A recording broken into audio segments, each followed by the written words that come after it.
মই ৰাজ্য চৰকাৰৰ হৈ আৰু ভাৰতীয় জনতা পাৰ্টিৰ হৈ তেখেতক অজস্ৰ শুভকামনা জনাইছো। তেখেতে যাতে সফল হ'ব পাৰে, 5টা বছৰ যাতে বিটিচি শান্তি আৰু প্ৰগতিৰ ৰাস্তাৰে আগুৱাই লৈ যাব পাৰে, তাৰ বাবে মই তেখেতক অজস্ৰ শুভকামনা যাচিছো। ৰাজ্য চৰকাৰৰ পৰা বিটিচিৰ প্ৰশাসনে যাতে বিটিচি ৰাইজৰ বাবে কাম কৰিব পাৰে, ৰাজ্য চৰকাৰৰ ফালৰ পৰা আমি সম্পূৰ্ণ সহায় আৰু সহযোগিতা আগবঢ়াম। Today, Sri Hagrama Mohilari has taken oath as new Chief of Bodoland Territorial Council. I, on behalf of state government, as well as on behalf of Bharatiya Janata Party, we extend our best wishes to him. We hope that he will lead BTC for next 5 years. He will ensure peace and stability, and he will also accelerate the path of progress. As far as state government is concerned, we will extend all possible cooperation to the new BTC administration. আপোনালোকে জানে যে BPF দলে ইতিমধ্যে এটা প্ৰস্তাৱ গ্ৰহণ কৰিছে। আজি BTCৰ শপত গ্ৰহণ অনুষ্ঠান, সেইবাবে আজি আমি ৰাজনৈতিক কথা বতৰা পতা নাই, কিন্তু অহা দিনবিলাকত ডেফিনেটলি আমি ৰাজনৈতিক কথা বতৰা পাতিম। আৰু মই নাভাবো যে BPF আৰু বিজেপি দলৰ মাজত সহযোগিতাৰ অভাৱ থাকিব। আমি বিজেপি দলৰ ফালৰ পৰা বিটিচি যাতে সফল হয়, হাগ্ৰামা মহিলাৰী সফল হয়, আমি সম্পূৰ্ণ সহায় আৰু সহযোগিতা অৰুণোদয় এতিয়া আমাৰ বিটিচিৰ নতুন প্ৰশাসনৰ লগত আলোচনা কৰি তেওঁলোকৰ লগত আলোচনা কৰি আমি দিব লাগিব, কাৰণ তেওঁলোকে আজি মাত্ৰ দায়িত্ব পাইছে। গতিকে অহাকালিৰ ভিতৰতো তেওঁলোকে লিষ্ট এখন বনাই দিব নোৱাৰে। গতিকে বিটিচি 6 লাখ লোকে অৰুণোদয় পাব। আগত যি তালিকা আমি বনাইছিলো, ডেফিনেটলি নতুন বিটিচিয়ে তাত অলপমান বিবেচনাও কৰিব।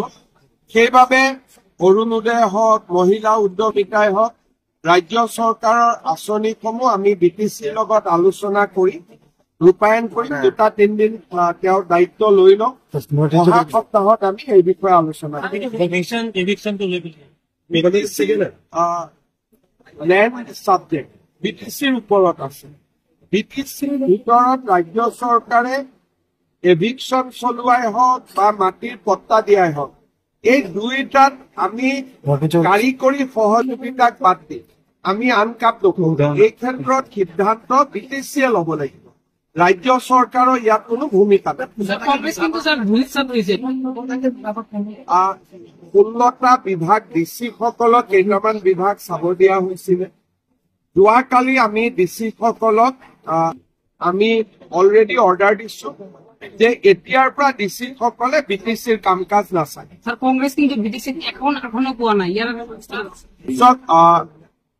বিটিচিৰ নিৰ্বাচনৰ শেষৰ 4 দিন ময়ো লাগিব নোৱাৰিলো, আমি সকলোবোৰ অলপমান দূৰে দূৰে থাকিবলগীয়া হ'ল। গতিকে নিৰ্বাচনৰ শেষৰ কেইদিনৰ পৰ্যালোচনা মই এতিয়ালৈকে কৰিব পৰা নাই, কাৰণ অসমত জুবিন গাৰ্গৰ ঘটনাটোক লৈ ইমান এটা পৰিৱেশ সৃষ্টি হ'ল যে মই এতিয়াও বহি পেলাই কাৰো লগত কথাও পাতিব সময় পোৱা নাই। গতিকে আজি এটা ভাল দিন, লাহে লাহে ইলেকশ্যনৰ বিষয়ে বা আন বিষয়ে আলোচনা কৰিব।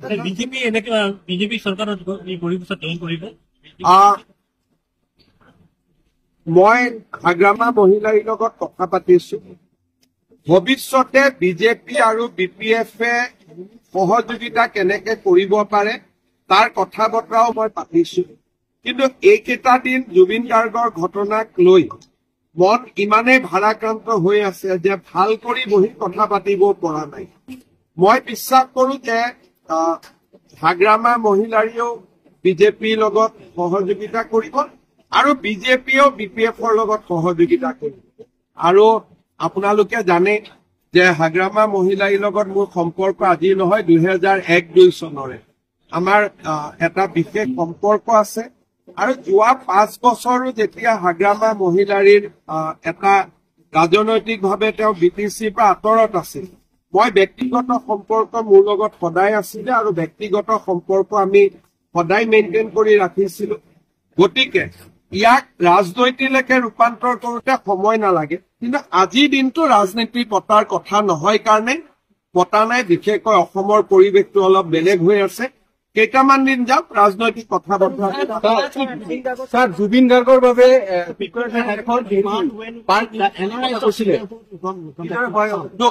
দিছ is completely depend on them. Assam গভৰ্ণমেণ্টেতো ছিংগাপুৰৰ পৰা আমি কাকো আনিব নোৱাৰো। গতিকে তেওঁলোকৰ দেউতাক মাকৰ লগত আমি কথা পাতিম যে আপোনালোকে ল'ৰা কান্দক, কাৰণ আমি ছিংগাপুৰত গৈ অসম পুলিচেতো কাকো ধৰি আনিব নোৱাৰে। সেইবাবে এটা ব্যৱস্থাৰ মাজেৰে আমি তেওঁলোকক আনিব লাগিব। 6 তাৰিখলৈকে সময় আছে। যদি নাহে আমি যিমান পাৰো কঠোৰ হবৰ কাৰণে আমি চেষ্টা কৰিম। চক, মই এটা কথা কৈছো যে আজিৰ দিনত মই পলিটিকেল কথা পাতিব খোজা নাই, আৰু বেছি পলিটিকেল কথা পাতিলে অসমতো মানুহে আজি বেয়া পাব। পৰিৱেশ এটা হওক, কিন্তু আমাৰ লক্ষ্য কি যে বড়োভূমিত শান্তি থাকক, সকলো মানুহ একত্ৰিত হৈ থাকক। আজি মুখ্যমন্ত্ৰী হিচাপে মোৰ কাৰণে এটা ডাঙৰ সফলতা। ইলেকশ্যনৰ আগতো ভাইলেন্স হোৱা নাই, ইলেকশ্যনৰ মাজতো হোৱা নাই, ইলেকশ্যনৰ পিছতো হোৱা নাই।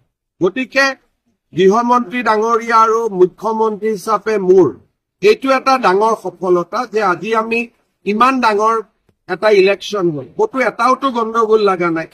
গতিকে সেইটো হ'ল অসম চৰকাৰৰ সফলতা। আৰু আজি যে BTC ৰাইজক আমি শান্তি দিব পাৰিছো, সুৰক্ষা দিব পাৰিছো, এইটো এটা আমাৰ ডাঙৰ সফলতা। পৰৱৰ্তী পলিটিকেলি সেইটো কোনো অসুবিধা নাই। মই আগতে কৈছো হাগ্ৰামা মহিলাৰীৰ লগত মোৰ ব্যক্তিগত বহুত বেছি ভাল সম্পৰ্ক, সেইকাৰণে ইয়াত কোনো ইছ্যু নাই।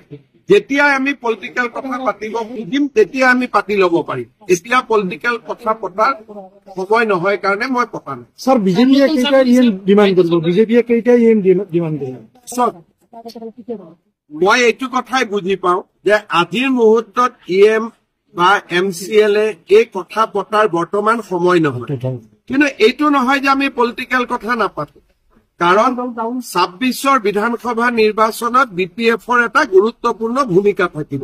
গতিকে পলিটিকেল কথা মই পাতিবই লাগিব। যোৱা 4-5 দিনত BTC ৰিজাল্টৰ পিছত হাগ্ৰামা মহিলাৰী ডাঙৰীয়াৰ লগত মই কথাও পাতিছো, ফোনতো পাতিছো, নিজেও লগ পাইছো, কিন্তু অসমৰ পৰিৱেশটোৰ কাৰণে মই পলিটিকেল কথা পতা নাই। ৰাজ্য চৰকাৰে কিবা চাকৰি আৰু ওলাব নেকি? কিবা আমাৰ নৱেম্বৰত বহুত কেইটা পোষ্ট যিসকল আগতে আমাৰ EM আছিলে তেওঁসকলৰ ষ্টেটাছ হেৰি কৰা বুলি কৈছে। আপোনাৰ আগে পিছে আপোনাৰ চিকিউৰিটি আছিলে, এছটোত আছিলে, কথাটো এনেকুৱা। মইতো ভাবো মোৰো চিকিউৰিটি উঠাই দিব। এতিয়া জুবিন গাৰ্গৰ ঘটনাৰ সময়ত দেখিলে মানুহে VIP কিমান বেয়া পায়। সেইকাৰণে VIPটো থাকিবই নালাগে। মইতো বিচাৰো মোৰ পৰাও এইবোৰ উঠাই লৈ যাওক। এতিয়া উপায় নহলে আমিতো কাবাক কাবাক নিৰাপত্তা দিব লাগে, কিন্তু মইতো নিজে বিচাৰো কিমানৰ PSC উঠাই দিছো। আটাইতকৈ কব গলে আমাৰ দিনতে 4000 PSCৰ পৰা আমি 600লৈকে নমাই দিছো, আৰু সেই পুলিচ বিলাক এতিয়া ৰাস্তাত ডিউটি কৰে। 125th এমেণ্ডমেণ্ট মতে তাৰ ইলেকশ্যন হ'ব লাগিব, কিন্তু এমেণ্ডমেণ্টটো এতিয়াও পাছ হোৱা নাই।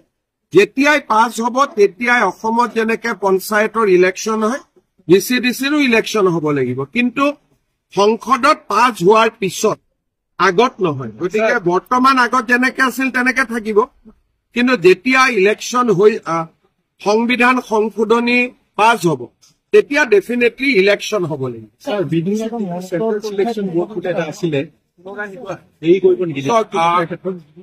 BTC প্ৰশাসন কেনেকে চলাব তাৰ দায়িত্ব হাগ্ৰামা মহিলাৰ ওপৰত।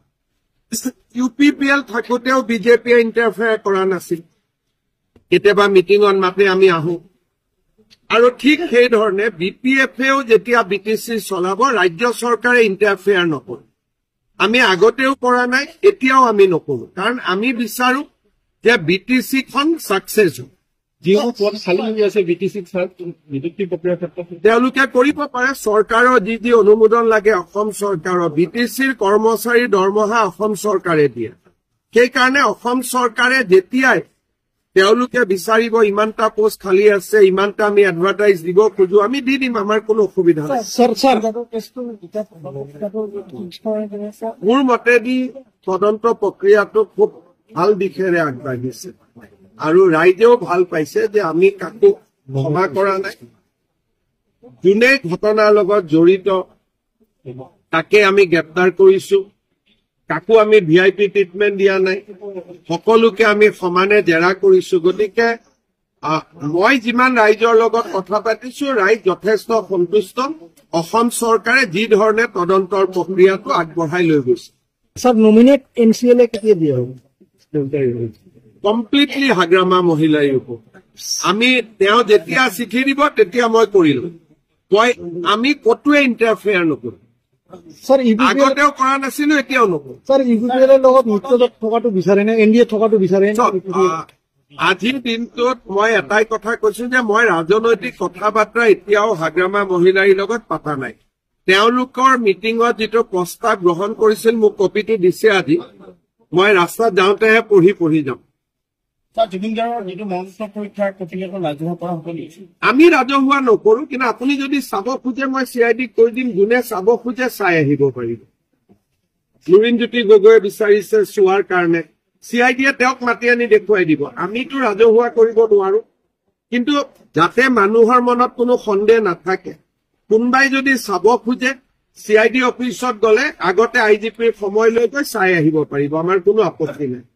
কিন্তু ৰাজহুৱা কৰি যদি মই প্ৰকাশ কৰি দিওঁ, তেতিয়াহ'লে কোৰ্টৰ বিচাৰত সেইখনৰ কোনো ভেলু নাথাকিব। স্যাৰ কোকৰাঝাৰত জুবিন গাৰ্গৰ স্মৃতি উদ্যান এখন খোলাৰ কথা কৈছিলে। হাগ্ৰামা মহিলাৰীয়ে মোক কৈছে যে তেওঁৰ কিছুমান চিন্তা আছে, লাহে লাহে আমি পাতি লওঁ। আমাৰতো মই আগতে কৈছো যে 100% সহযোগিতা আমাৰ নতুন BTC প্ৰশাসনৰ প্ৰতি থাকিব আৰু আমি লম্বা একেলগে কাম কৰিব লাগিব। 5 বছৰ NDB ৰিহেবিলিটেশ্যনৰ ওপৰত আৰু কেইটামান আলোচনা হৈ থাকিব। যিবিলাক কথা আছে এই মুহূৰ্তত তেওঁলোকে দায়িত্ব লওক, কি আছে কি নাই চাওক। আৰু 5 বছৰ লম্বা সময় কথা পাতিবৰ কাৰণে আমি বহুত সময় পাম। খালি মই এটাই কথা কৈছো যে হাগ্ৰামা মহিলাৰীক মই কেতিয়া চিনি পাওঁ, যেতিয়া মই ৰাজনীতি আৰম্ভ কৰিছিলো। মাজত 2 মাহে মোৰ লগত কথা বতৰা নাছিল। তাৰ বাদে সদায় মোৰ লগত ক'ব গ'লে যোৱা 5 বছৰত মোৰ লগত সদায় সম্পৰ্ক। মই কোকৰাঝাৰ আহিলে তেওঁক খবৰ দিওঁ, হাগ্ৰামা ভাই মই কোকৰাঝাৰ আহি আছো। গতিকে মোৰ লগত ব্যক্তিগত সম্পৰ্কৰ কোনো অভাৱ নাই। চৰকাৰী আৰু ৰাজনৈতিক কথা আমি পাতিব লাগিব। কাৰণ এতিয়া আজিৰ দিনত মই শপত গ্ৰহণ অনুষ্ঠানত আহিছো, আজি বহুত কথা পতা নাই, লাহে লাহে আমি পাতি থাকিম। আৰু মই এটাই কথা কৈছো যে আমি বহুত দিন একেলগে কাম কৰিব লাগিব। 5 বছৰ দীঘলীয়া সময়, সেইকাৰণে আজিয়ে চব পাতি কিয় সময়টো চেছ কৰি দিওঁ, লাহে লাহে পাতি থাকিলে হ'ল।